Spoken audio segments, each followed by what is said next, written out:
All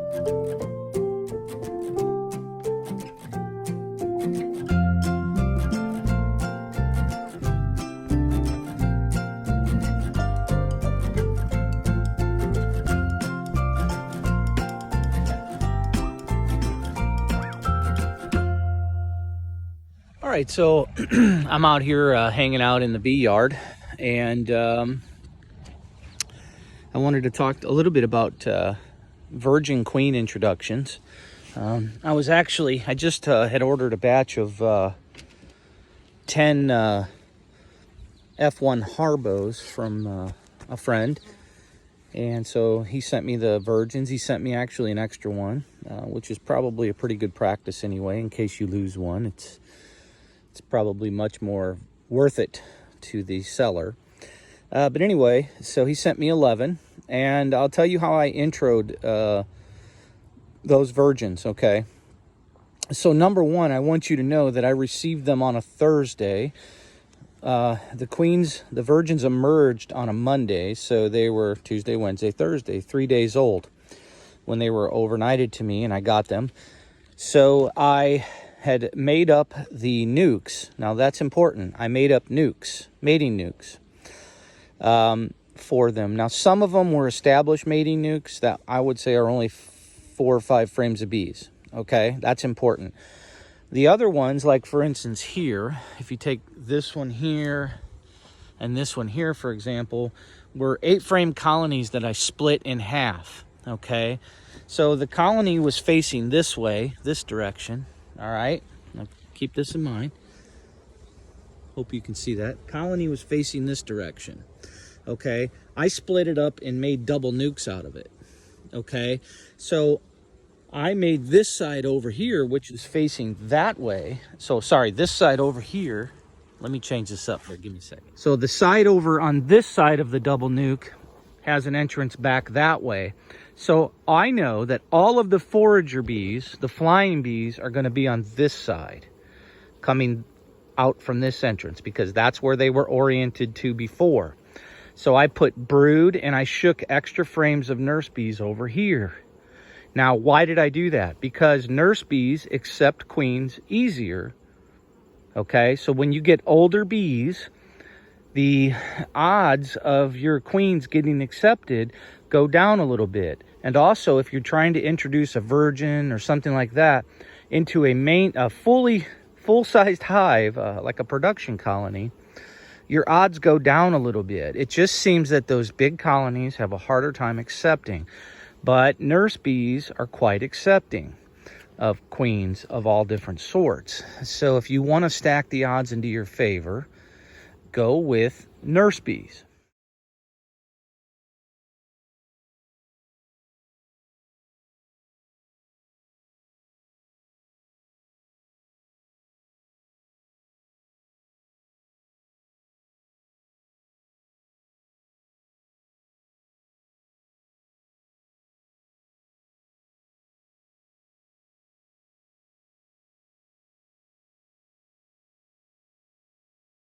Okay, so that's what I did.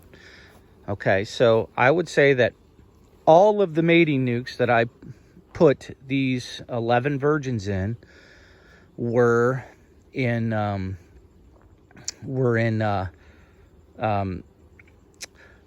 colonies that had a significant amount of nurse bees in them. Okay, so keep that in mind, very important.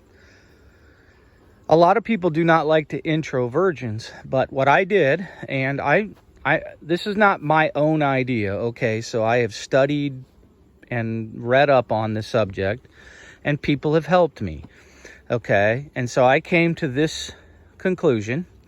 So what I did is I made the nukes up. I went ahead and I put the virgins in the very same evening, okay? Now, I put them in with candy and a cap. Okay, so I just put a cap over, or tape. You can tape over the candy, right? And I just set them in the colony. Now, this was a Friday, or a Thursday, I'm sorry. So what I did is I came back on Monday. I went through each colony and I looked for queen cells. Okay, out of the 11, I only found queen cells in 3 of them. In those 3 colonies, I destroyed the queen cell. In all 11 of them, I opened up the queen cage and I walked the queen right in. Okay? Now, I did it calm. I didn't use a bunch of smoke. I kept everything was nice and gentle without getting crazy. Okay? And so you want to know my results? My results are this. Out of those 11 queens, I have 9 mated queens. Okay?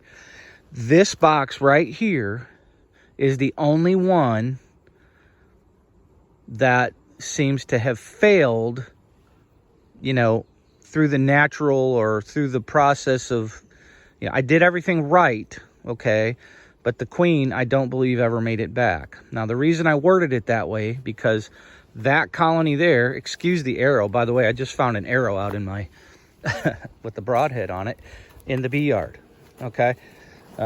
Not good. Hopefully there's not somebody driving by and taking shots. But anyway, this colony over here, interestingly enough, ended up having a different queen in it. The reason why I know it's a different queen is because the virgins that I ordered were all pre-marked, and they were marked with the type of a paint that doesn't really typically get chewed off by or cleaned off by bees. Okay, so the queen in there is not one of the queens, which means that in reality, that was my fault. It wasn't the queen's fault, or it's not an excuse to say introing virgins is a bad idea, right? This was beekeeper error, and I don't blame myself too much for it, because I checked and double checked, and I did all the due diligence I could. Now, one thing I did do around the same time that I set that colony up is I pulled another colony off the site here that was sitting right here in this spot. And it had looked like it had swarmed. There was no bird in it at all whatsoever. And I drove it and took it to my house. I took it off site. And it's quite possible that there was a virgin and she had come back or something of that nature, and she drifted right into that box. It's also possible that that colony had a requeening going on and she came back. So I did the best I could. I think I can say that with a clear conscience. I did the best I could. It failed. It happens. But 9 mated and laying virgins, they all look wonderful, by the way. I'll show you a video of one of them here. She just started laying eggs in the last couple days, so she looks nice and plump. Yeah, so all of these new queens look really good. They're all laying. So 9 out of 11 introing virgins the way I did. So again, in review, I made up the nukes. I really think nurse bees and small colonies are the best idea. Even these right here, like this one here, this double nuke, is only 4/4. That one over there is 4/4. And that one is actually too weak. I should have made that a little bit stronger. And once she gets well established in there, I'm probably going to swap those 2 colonies around. I know that's another subject, but that means that they'll get all the flying bees and it'll strengthen that side up and weaken this one a little bit, because this one's pretty packed. So anyway, I think that's a testament to why you should consider using nurse bee, or I'm sorry, I think that's a testament as to why you should consider using virgins in your operation. Sometimes it's necessary. And one of the advantages of using virgins, number one, if I pop a cell in there, right? If I pop a cell in there, I don't know if that queen's deformed or even going to emerge most of the time. I mean, there's ways you can check. But usually when you do it 2 days ahead of time, she's not developed to the point where she's moving around in the cell. And so it's not noticeable. You can candle it a little bit, but it doesn't tell the whole story. So with a virgin, you can actually emerge her into a nursery frame or a nursery holder. And analyze her. You can look at her, make sure she has all her legs and all her wings. You know, I've got a friend who had 2 or 3 virgins this year emerge, and they didn't have wings. You know, if those bees would have been in the, or if those queens would have not been caught quick enough, it would have just been drone layers, right? You don't have, if a virgin's born without 2 wings, there's no way she's going to go out and get mated. So that's another thing. But also, if you want to do what I'm doing here, and that's adding VSH genetics. So basically, these are daughters from a Harborough breeder queen, which means the benefit here is not as much the daughters as it is the drones, because these drones are going to be carrying around those VSH genetics. When they mate with my other queens, they're going to be introducing the VSH gene into that mix. Okay, yes, I know it's a recessive trait, etc., but it still is going to help. Okay, so anyway, for whatever reason, I don't think you should be afraid of introing virgins.